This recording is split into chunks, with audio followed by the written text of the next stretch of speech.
How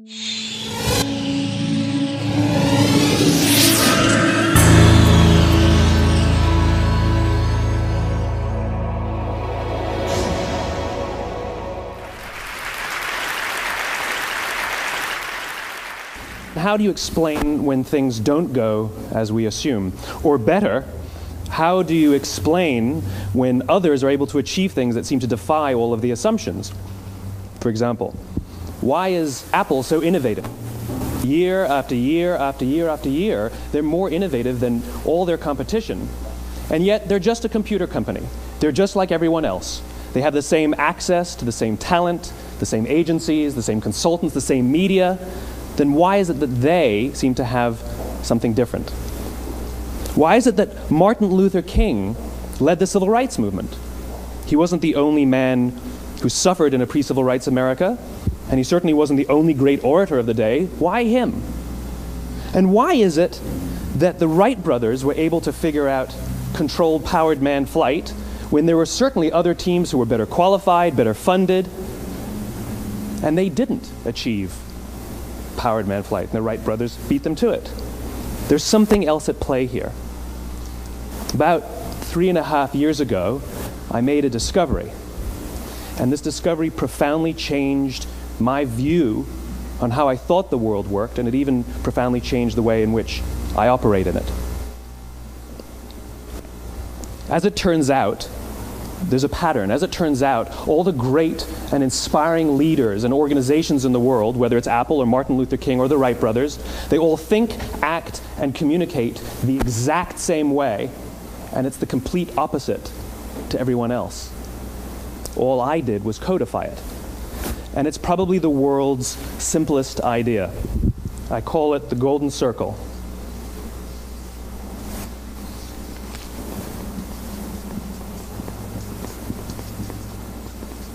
Why, how, what? This little idea explains why some organizations and some leaders are able to inspire where others aren't. Let me define the terms really quickly. Every single person, every single organization on the planet knows what they do, 100%.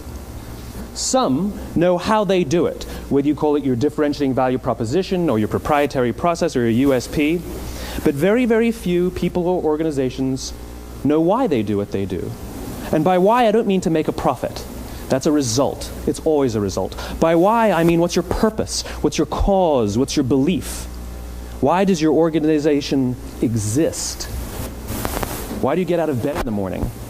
And why should anyone care? Well, as a result, the way we think, the way we act, the way we communicate is from the outside in. It's obvious. We go from the clearest thing to the fuzziest thing. But the inspired leaders and the inspired organizations, regardless of their size, regardless of their industry, all think, act, and communicate from the inside out. Let me give you an example. I use Apple because they're easy to understand and everybody gets it. If Apple were like everyone else, a marketing message from them might sound like this. We make great computers. They're beautifully designed, simple to use, and user-friendly. Want to buy one? Meh. And that's how most of us communicate. That's how most marketing is done, that's how most sales is done, and that's how most of us communicate interpersonally. We say what we do, we say how we're different or how we're better, and we expect some sort of behavior, a purchase, a vote, something like that. Here's our new law firm.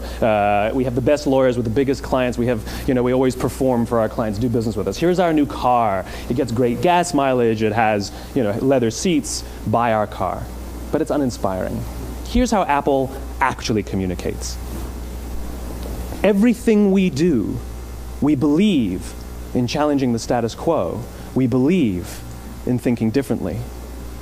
The way we challenge the status quo is by making our products beautifully designed, simple to use, and user-friendly. We just happen to make great computers. Want to buy one? Totally different, right? You're ready to buy a computer from me. All I did was reverse the order of the information. What it proves to us is that people don't buy what you do, people buy why you do it. People don't buy what you do, they buy why you do it. This explains why every single person in this room is perfectly comfortable buying a computer from Apple. But we're also perfectly comfortable buying an MP3 player from Apple, or a phone from Apple, or a DVR from Apple. But as I said before, Apple's just a computer company. There's nothing that distinguishes them structurally from any of their competitors. Their competitors are all equally qualified to make all of these products. In fact, they tried. A few years ago, Gateway came out with flat screen TVs. They're eminently qualified to make flat screen TVs. They've been making flat screen monitors for years. Nobody bought one. And Dell came out with MP3 players and PDAs. And they make great quality products, and they can make perfectly well-designed products, and nobody bought one. In fact, talking about it now, we can't even imagine buying an MP3 player from Dell. Why would you buy an MP3 player from a computer company? But we do it every day. People don't buy what you do, they buy why you do it. The goal is not to do business with everybody who needs what you have. The goal is to do business with people who believe what you believe. Here's the best part. None of what I'm telling you is my opinion. It's all grounded in the tenets of biology, not psychology, biology. If you look at a cross-section of the human brain, looking from the top down, what you see is the human brain is actually broken into three major components that correlate perfectly with the golden circle. Our newest brain, our Homo sapien brain, our neocortex, corresponds with the what level. The neocortex is responsible for all of our rational and analytical thought and language. The middle two sections make up our limbic brains, and our limbic brains are responsible for all of our feelings, like trust and loyalty. It's also responsible for all human behavior, all decision-making, and it has no capacity for language. In other words, when we communicate from the outside in, yes, people can understand vast amounts of complicated information like features and benefits and facts and figures. It just doesn't drive behavior.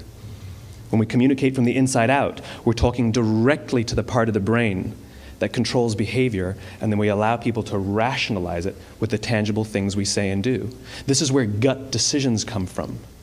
You know, sometimes you can give somebody all the facts and your figures, and they say, I know what all the facts and details say, but it just doesn't feel right. Why would we use that verb? It doesn't feel right. Because the part of the brain that controls decision-making doesn't control language. And the best we can muster up is, I don't know, it just doesn't feel right. Or sometimes you say you're leading with your heart or you're leading with your soul. Well, I hate to break it to you, those aren't other body parts controlling your behavior. It's all happening here in your limbic brain, the part of the brain that controls decision-making and not language. But if you don't know why you do what you do, and people respond to why you do what you do, then how will you ever get people to vote for you or buy something from you, or more importantly, be loyal and want to be a part of what it is that you do? Again, the goal is not just to sell people who need what you have. The goal is to sell to people who believe what you believe. The goal is not just to hire people who need a job. It's to hire people who believe what you believe. I always say that, you know, there's if you hire people just because they can do a job, they'll work for your money. But if you hire people who believe what you believe, they work for you with blood and sweat and tears. And nowhere else is there a better example of this than with the Wright brothers. Most people don't know about Samuel Pierpont Langley. And back in the early 20th century, the pursuit of powered man flight was like the dot-com of the day. Everybody was trying it. And Samuel Pierpont Langley had what we assume to be the recipe for success. I mean, even now, you ask people, why did your product or why did your company fail? And people always give you the same permutation of the same three things. Undercapitalized, the wrong people, bad market conditions. It's always the same three things. So let's explore that. Samuel Pierpont Langley was given $50,000 by the War Department to figure out this flying machine. Money was no problem. He held a seat at Harvard and worked at the Smithsonian and was extremely well connected. He knew all the big minds of the day. He hired the best minds money could find, and the market conditions were fantastic. The New York Times followed him around everywhere, and everyone was rooting for Langley. And how come we've never heard of Samuel Pierpont Langley? A few hundred miles away in Dayton, Ohio, Orville and Wilbur Wright. They had none of what we consider to be the recipe for success. They had no money. They paid for their dream with the proceeds from their bicycle shop. Not a single person on the Wright brothers' team had a college education, not even Orville or Wilbur. And the New York Times followed them around nowhere. The difference was Orville and Wilbur were driven by a cause, by a purpose, by a belief. They believed that if they could figure out this flying machine, it'll change the course of the world. Samuel Pierpont Langley was different. He wanted to be rich, and he wanted to be famous. He was in pursuit of the result. He was in pursuit of the riches. And lo and behold, look what happened. The people who believed in the Wright brothers' dream worked with them with blood and sweat and tears. The others just worked for the paycheck. And they tell stories of how every time the Wright brothers went out, they would have to take 5 sets of parts because that's how many times they would crash before they came in for supper. And eventually, on December 17th, 1903, the Wright brothers took flight. And no one was there to even experience it. We found out about it a few days later. And further proof that Langley was motivated by the wrong thing, the day the Wright brothers took flight, he quit. He could have said, "That's an amazing discovery, guys. Now we'll improve upon your technology." But he didn't. He wasn't first. He didn't get rich. He didn't get famous. So he quit. People don't buy what you do, they buy why you do it. And if you talk about what you believe, you will attract those who believe what you believe. Well, why is it important to attract those who believe what you believe? Something called the law of diffusion of innovation. And if you don't know the law, you definitely know the terminology. The first 2.5% of our population are our innovators. The next 13.5% of our population are our early adopters. The next 34% are your early majority, your late majority, and your laggards. The only reason these people buy touch-tone phones is because you can't buy rotary phones anymore.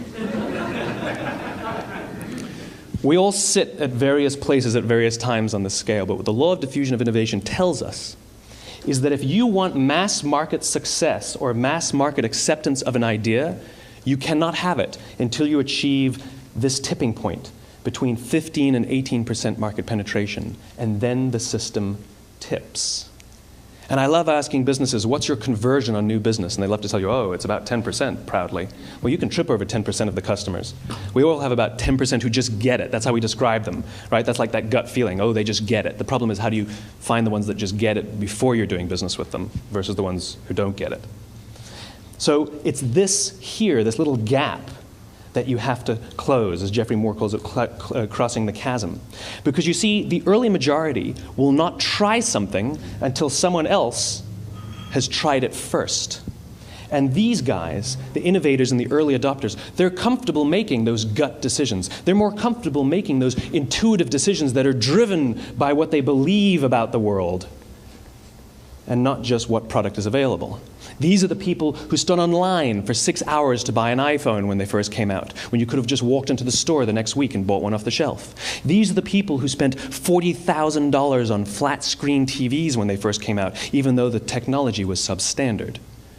And by the way, they didn't do it because the technology was so great. They did it for themselves. It's because they wanted to be first. People don't buy what you do, they buy why you do it. And what you do simply proves what you believe. In fact, people will do the things that prove what they believe.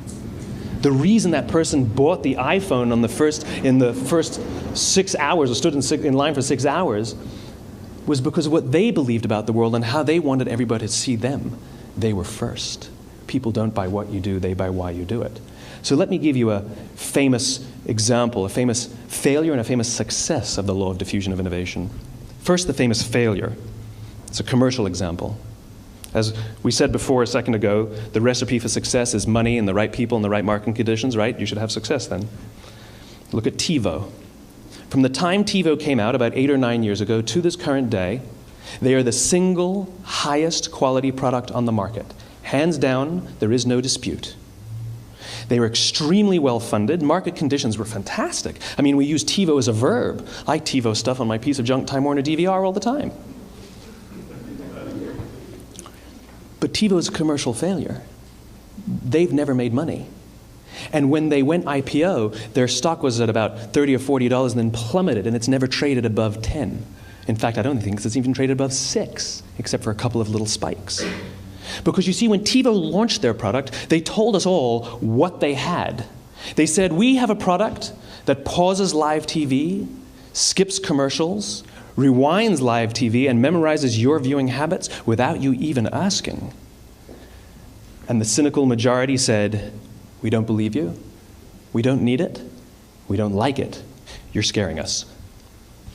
What if they had said, if you're the kind of person who likes to have total control over every aspect of your life, boy, do we have a product for you.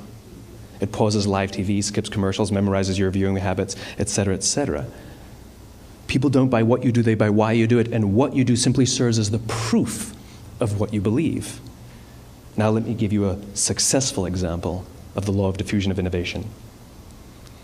In the summer of 1963, 250,000 people showed up on the Mall in Washington to hear Dr. King speak. They sent out no invitations, and there was no website to check the date. How do you do that? Well, Dr. King wasn't the only man in America who was a great orator. He wasn't the only man in America who suffered in a pre-civil rights America. In fact, some of his ideas were bad, but he had a gift. He didn't go around telling people what needed to change in America. He went around and told people what he believed. I believe, I believe, I believe, he told people. And people who believed what he believed took his cause and they made it their own, and they told people. And some of those people created structures to get the word out to even more people. And lo and behold, 250,000 people showed up on the right day, on the right time to hear him speak. How many of them showed up for him? 0. They showed up for themselves.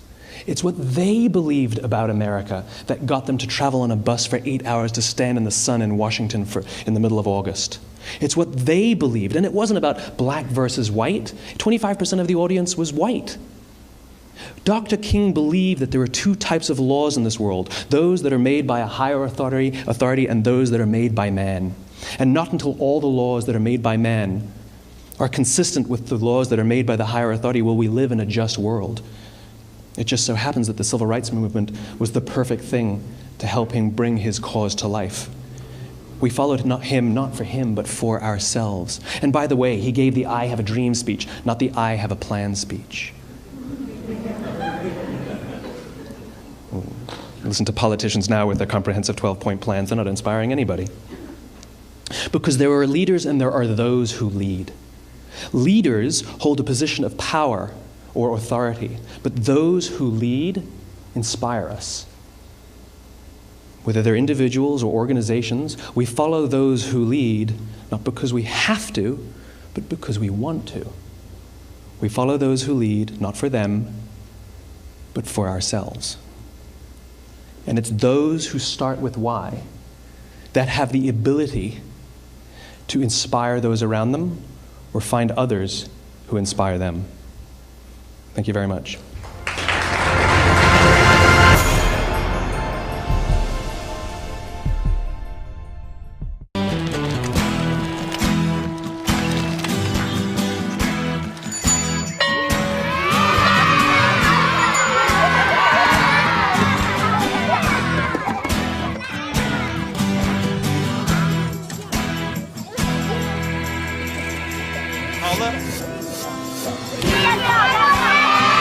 Sharing. That's video on the Human Network. Siska, welcome to the Human Network.